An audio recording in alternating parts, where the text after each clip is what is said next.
Okay, so the 23rd Psalm, it is the most widely known of the Psalms. And in Greek, the word psalm means song, and in Hebrew, it means praise. So it's a song of praise. Now, when we say praise, praise is like giving thanks a lot.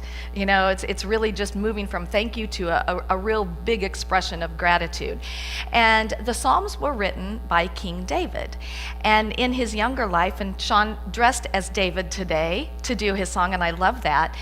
In his younger days, David, he was a romantic, he was a poet, and he was a musician. And it would be later in his life that he would slay Goliath and he would become king. And, you know, through his life, he would experience great victories, he would experience great joy and great wealth, but he also experienced, you know, personal devastation, deep loss, and great grief. And yet through his journey, he drew up on something that was so real within himself. And it was that Spirit of God that he had developed this deep relationship with. And it became his spiritual authority.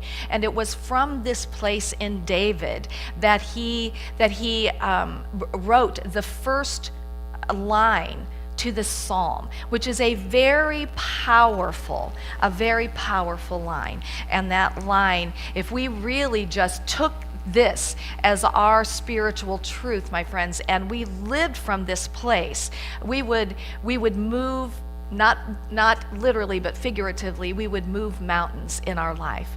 And that line is, "The Lord is my shepherd, I shall not want." The Lord is my shepherd, I shall not want. And this is where we go into this very personal relationship with God. And don't you really desire more of that? Don't you desire to feel that divine presence in you and to feel its presence around you and to know that it is with you all the time, because we lose sight of that, don't we?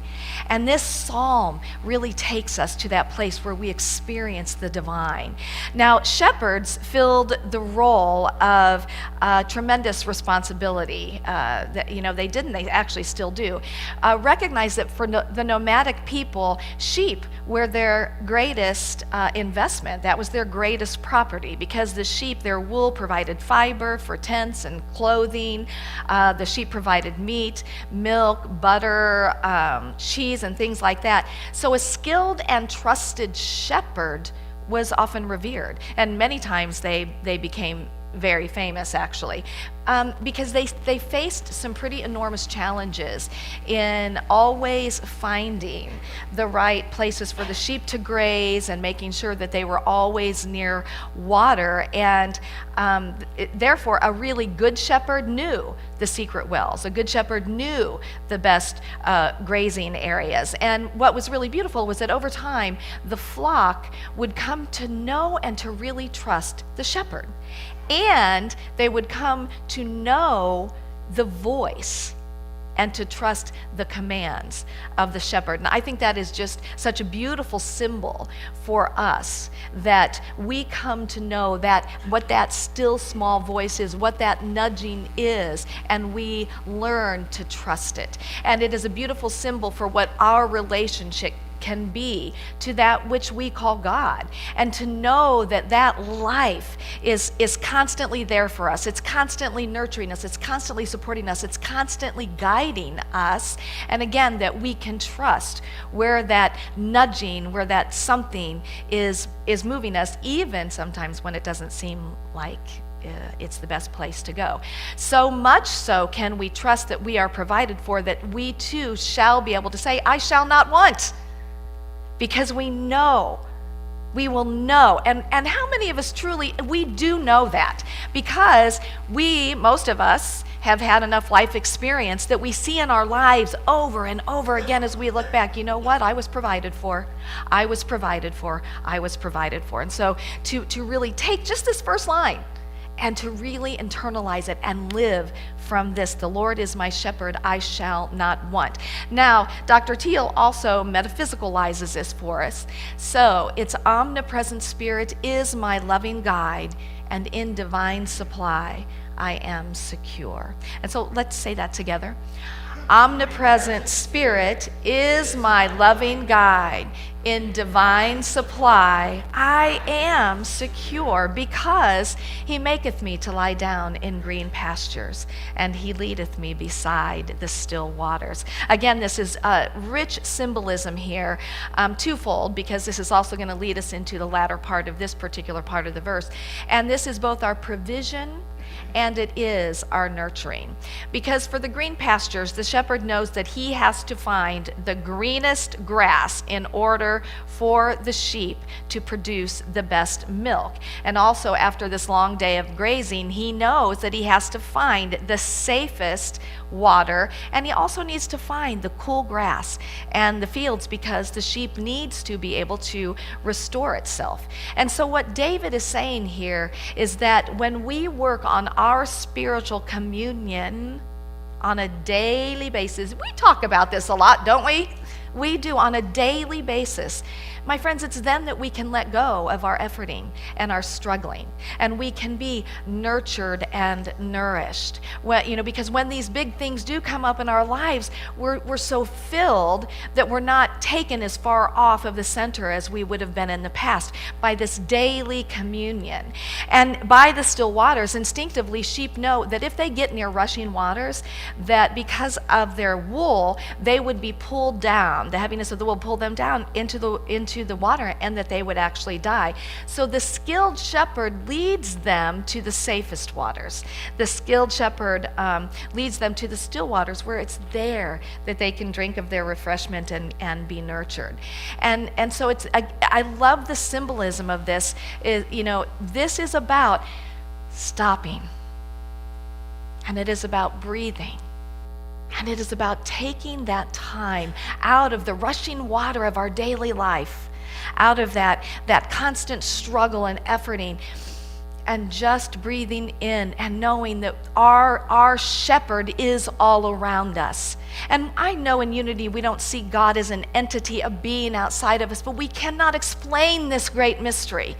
But every one of us knows it and feels it. We don't have to explain it. All we have to do is open ourselves to feeling that divine presence. And so from this, and let's say this together, I rest in God's fullness, and I am guided to inner peace.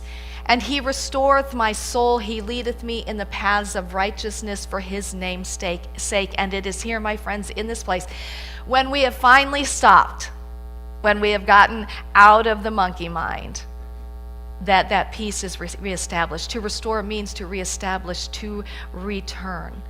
And as we open ourselves up to stopping and to breathing in and to be by that still waters, doesn't that just evoke a sense of like, and that's where we want to get, because it is there that peace is reestablished, and it is there then that we can be open to the guidance of the shepherd's voice, the guidance of the shepherd's command. I'm listening to our opening songs, and I'm like so relating them to what this psalm is about today. We are the sheep, not in the old way we used to think about it, but we are always being cared for and guided through everything. And the path of righteousness simply means the right paths, that we are guided to the right paths. And in his name's sake is in the nature. We come into the restoring power of the divine. We come into the nature of God. And then we find the right path. We know then the right path to take. And we have a lot of other things that want to take us off of that right path, don't we? Absolutely. We were just talking yesterday about comparisons and about what the world presents as what is the perfect mother, what is the perfect wife, what is the perfect husband, what is the perfect friend, and we have all these paradigms set up. What is the perfect employee? What is the perfect church person? We have all these paradigms set up to say, if you are successful, this is what it will look like. And yet for the majority of us, that ideal is not real. And yet we try to follow those paths. And when we move into this place and we follow the right path, in the name, the nature, after the nature of the divine within us, it is then that we are honoring our greater individual purpose, whatever that is, and however that shows up. And so this psalm clearly calls us to that path. So I'm going to invite us to say this together. I am restored in true oneness. I am shown the highest path for expressing my true nature. And that is so. And yea, though I had to share this picture with you. Yea, though I walk through the valley of the shadow of death, I will fear no evil. Is that just too funny? For thou art with me, thy rod and thy staff, they comfort me. Now recognize that David is not saying, yay, I am walking through the valley of the shadow of death. This yay is like, whoa, God, holy schmoly, I am walking through the valley of the shadow of death. And literally, the valley of the shadow of death is a place in the Holy Land, and it's epitomized by these very, very narrow passages through a winding mountain area. So the valley of the shadow of death is twofold in that the shepherd and the sheep could fall to their death. Secondly, in that time, robbers, burglars would often lurk in those paths because they were easy prey. So this part symbolizes those times, my friends, when we go through change and loss. Those times that are some of the most difficult times in our lives. And when the things that we hold most precious and dear are ripped from us. How many of us have experienced that? Yeah, absolutely. And, there are changes in our own bodies, or changes in situations, or in the environment, or loss of job, loss of self-respect, loss of a relationship or a dream, or whatever it is. We've all been through the valley of the shadow of death. And it's there at that very human level that we ache. It's at that very human level that we are in great pain about these losses and these changes. But what the great psalmist is saying is that even though we are walking through this stuff, I will fear no evil. And evil is error, but I love this. The biggest error is when we are falling prey in the valley of the shadow of change and loss. Is the belief, my friends, the belief that change and loss are the ultimate truth, because they are not. They never are. And yet it feels that big when we're going through it, that I'm never going to get through this. This pain is so big, my heart is so ripped open that this is it. And that's one of the biggest error thinking that we have, that this is the ultimate, because it's not. At the world of matter and bodies and relationships, at the human level of the worldly, everything is always changing, yet we hold the illusion that this isn't going to change, right? This is never going to change. This, never could happen. But the spiritual truth is, and this is what is important for us to know. Things do change, but the spiritual truth is that the changeless abides in the changing. Hear that. The changeless abides in the changing, and that's our rock. That's what we hold on to, is that there is something right in the midst of this. There's something right in the midst of me and within everybody that I can grab onto. And not only that I can grab onto, but that will guide me through those scary times, that will guide me through those treacherous paths. And I love this. The psalmist is saying that as you go through the heartaches and the challenges, the losses, the big changes in life, go within to the changeless. Examples, go to that place that is within you, that is so strong no matter what is changing in your body. Go within to the place within you that knows peace even when you mourn and grieve at the higher level. Go inside to that place that knows you are prospered by God even when there is financial loss in your life. Go inside to that place of the changeless and bring forth that new good that is always there, because it always is there. Because it is to the degree that we are established in this oneness and this changeless reality that we transcend this change and we reveal more of the good of God. And we're doing it. The great thing is we're doing it. And I see it over and over and over again with our spiritual community, where people are going through things and they feel it, they ache, their hearts are ripped apart, but boy, they're going back to that center and they're saying, here I am, God. Here I am. I am willing to bring forth more of what you are, of your goodness in my life. Show me, show me, show me the way. So if you'll join me in saying, my life draws from this changeless spirit. That is my truth. That is my strength. And upon this I stand. And then I will fear no evil. It's the other one, because for thou art with me. And this is, recognizing that there is no one and nothing against me, and I am not alone. I am not alone. And no matter what we experience, and no matter how many other millions of people experience the same thing, we feel alone. But we're never, never alone, and there is nothing ever against us. Thy rod and thy staff, they comfort me. It's still part of that one. So the rod or the club is about 2 or 3 feet long, and it wards off predators. And then the staff is a long stick with a hook on it, and the hook is able to rescue the sheep when they get off the path, or if they happen to fall into water or something like that. So the rod represents courage, and the staff represents truth. And what it means is that we have a reservoir of courage and truth as we walk through those valley times. So let's do this one now. Even when I walk through times of change or loss, I will not become lost in fear. For God is the reality of my being, and with courage and truth, I am uplifted. And I want you to notice it says, I will not become lost in fear. You will be in fear. It's okay. You will feel fear, you will feel anger, you will feel pain, you will feel let down, you will feel frustrated. But as we do this daily communion, feeding our mind and soul and body with the spiritual truth, we will not stay lost in that. And then thou preparest a table before me in the presence of mine enemies. The greatest enemies are the miscreations of our own thoughts.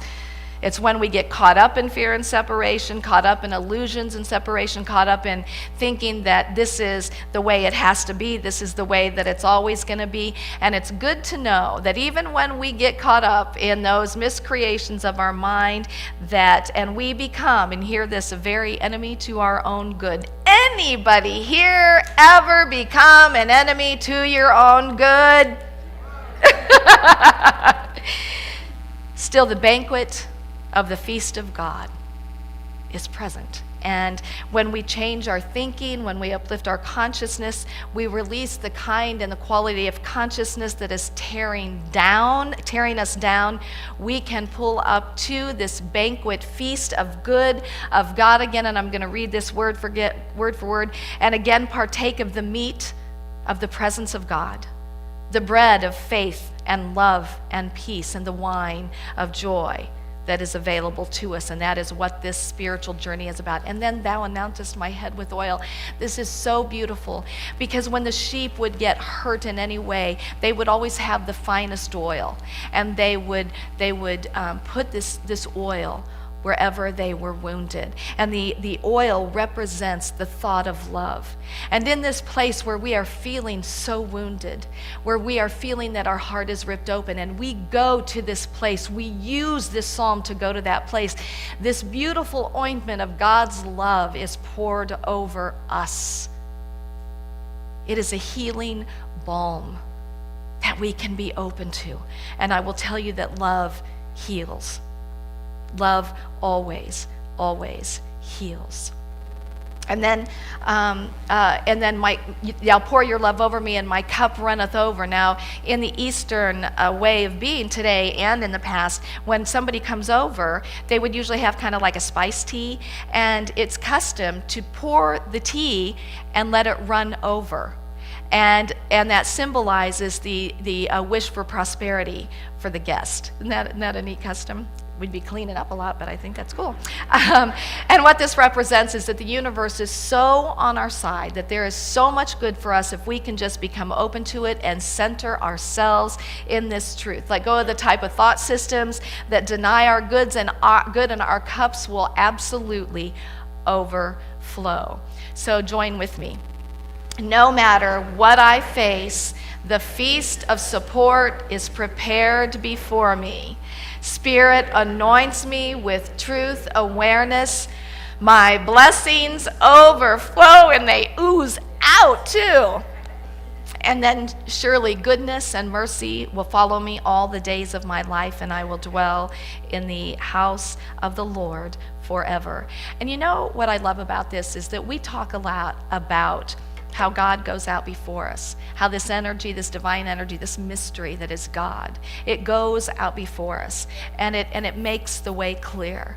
But how beautiful is it to recognize that also following us all the days of our lives is goodness, bless you, and is mercy, and that this follows us always. And not just in our physical life experience, but this can give us such a sense of relief knowing that even in the beyond, goodness and mercy are right where our loved ones are. That it is all around us, my friends. And this psalm, and so let's share together this part. The unlimited good of God will accompany me all the days of my life as I live in the conscious awareness of its presence forever. Amen. And so I encourage you to take some time yourself. This is a metaphysical interpretation. It was one of the most beautiful metaphysical interpretations I have heard to date. But metaphysical interpretation is an individual journey for each of us. And so I encourage you to take this particular psalm and to take it into your heart and into your soul, and to let it speak to you in the way that it was intended. In the intention that David had for this was to say, my friends, you are never alone. To say that God, the good, is always right there, is wrapping itself around you, is holding your heart, is healing your mind, is soothing your wounds, is absolutely loving you, and is guiding your next steps. And even in those dangerous places, you don't have to worry, because God is right there. And that shepherd has that long hook and is always going to keep you on that safe path, and that in that you are always provided for in the highest ways. How amazing is that? How beautiful is that? How life-changing is that? Surely, goodness and mercy will follow me all the days of my life, because the Lord is my shepherd. And so it is, and so it shall be. Amen, and amen, and namaste. Namaste.